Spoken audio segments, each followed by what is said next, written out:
Momen penting dari Hektor dalam Perang Troya, dan duet dengan Achilles, serta akhir dari seorang pahlawan.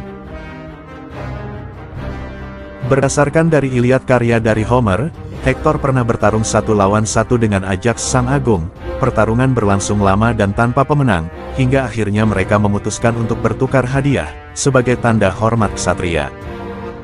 Lalu kemenangannya atas Patroclus, saat Achilles murka dan menarik diri dari perang, Hektor memimpin pasukan Troya. Ia berhasil membunuh Patroclus, sahabat karib atau bahkan kekasih dari Achilles, yang saat itu Patroclus sedang mengenakan baju zirah Achilles. Peristiwa ini menjadi titik balik, karena membangkitkan amarah dari Achilles.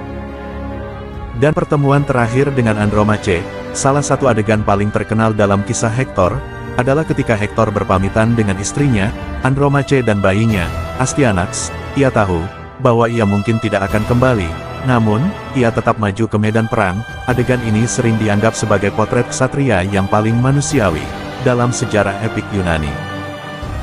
Pada puncak kisah dari Hektor, adalah ketika ia berduel dengan Achilles. Setelah Patroclus tewas, Achilles kembali ke medan perang dengan penuh amarah.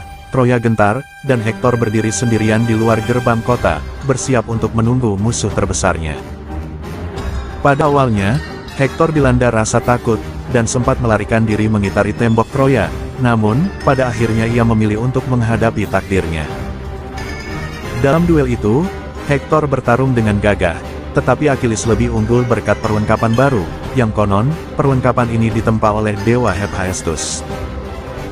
Pada akhirnya Hektor pun tewas, dan tubuhnya diperlakukan secara brutal. Achilles menyeret jasad Hektor di belakang keretanya, membuat efek psikologis para pasukan Troya, dengan mengelilingi tembok Troya.